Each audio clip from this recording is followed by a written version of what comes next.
সুন্দরবনের মাতলা নদীর ধারে এসে থমকে গেলাম প্রকৃতির নিস্তব্ধতায়। এই নিরিবিলি পরিবেশে যে সৌন্দর্য লুকিয়ে আছে তারই ছোট ছোট কিছু মুহূর্ত আজ আপনাদের জন্য ক্যামেরাবন্দি করার চেষ্টা করছি। চলুন সহজেই দেখে নিন। ও জিও কথা আছে।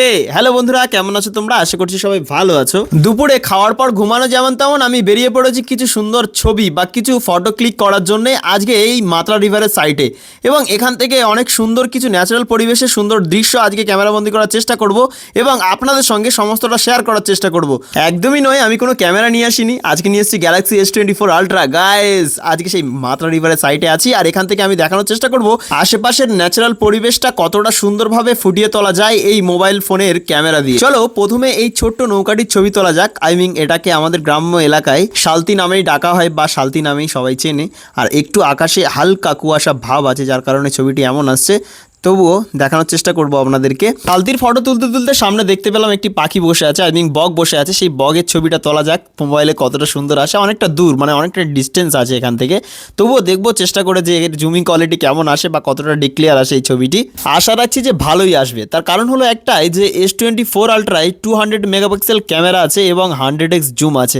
সত্যি অসাধারণ এসেছে ছবিটি।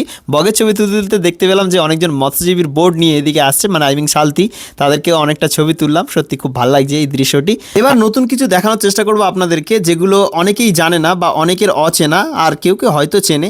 এগুলো আমাদের গ্রাম্য এলাকায় বা গ্রামে এটাকে জোমরা বলে ডাকা হয়। সেই জোমরার ছবি এখন ক্লিক করব।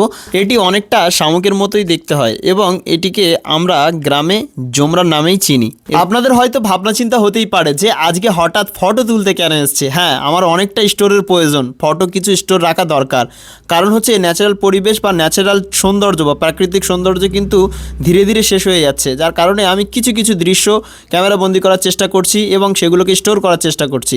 আরে হ্যাঁ ভাই, আপনিও পাবেন ছবি, ওয়েট করুন, ভিডিও শেষে সমস্তটা বলে দেবো। কোন ভাগ্যের জোর আজকে এই বোটটা এই জায়গায় দেখতে পেয়েছি। বোট এখানে সচরাচর থাকে না বা এই নৌকাটা এখানে সচরাচর দেখা যায় না, যেহেতু এই পর্যন্ত জল অত সহজে উপরে আসে না। আজ দেখলাম যে এখানে হয়তো জল এসেছিল, যার কারণে বোটটা এখানে তুলে রেখেছে। আর এই গাছটি কিন্তু বেশ অনেকটা বছর পুরনো গাছ, দেখতে মনে হতে পারে যে অনেকটা ছোট, কিন্তু আমার থেকেও বয়স বেশি ভাই এই গাছটা। আমি আমার ছোটবেলা থেকে একে এমনভাবে একটু একটু করে বেড়ে উঠতে দেখেছি। অবশেষে দেখতে পেলাম হলুদ কাঁকড়া। ভাই, এটা লাল কাঁকড়া নয়, হলুদ কাঁকড়া আছে। এই হলুদ কাঁকড়ার ছবি কিন্তু আমি তুললাম আর সত্যি খুব ভালো লাগছে দেখতে। যখনই নদীর সাইড বা জঙ্গলের সাইডে ঘুরতে আসবেন তখন এই গাছটা থেকে একটু দূরে থাকবেন, কারণ হচ্ছে এই গাছের কাঁটা যদি আপনার গায়ে একবার লাগে আপনার সে জায়গায় পুরো চিরে চিরে চলে যাবে। এবার আমরা এলাম এর জুমিং টেস্ট করতে। এখান থেকে জুমিং কোয়ালিটিতে ব্লার কতটা সুন্দর আসে সেটি দেখানোর চেষ্টা করব আপনাদেরকে। অনেকটা সত্যি সুন্দর।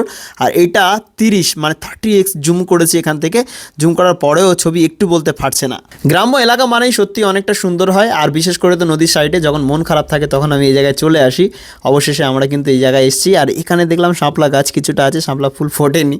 বিকালবেলা ভাই কখন শাপলা ফুল ফুটবে না ফুটবে তার অপেক্ষায় আমরা এখানে বসে থাকবো।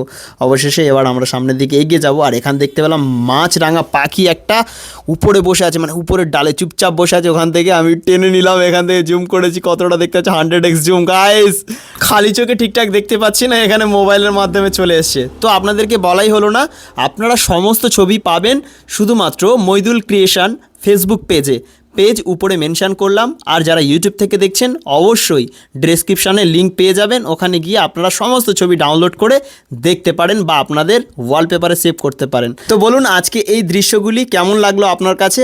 অবশ্যই কিন্তু কমেন্ট করতে ভুলবেন না, আর একটা লাইক করুন। আপনাদের একটি লাইক আমার হাজার মোটিভেট। ধন্যবাদ সবাইকে।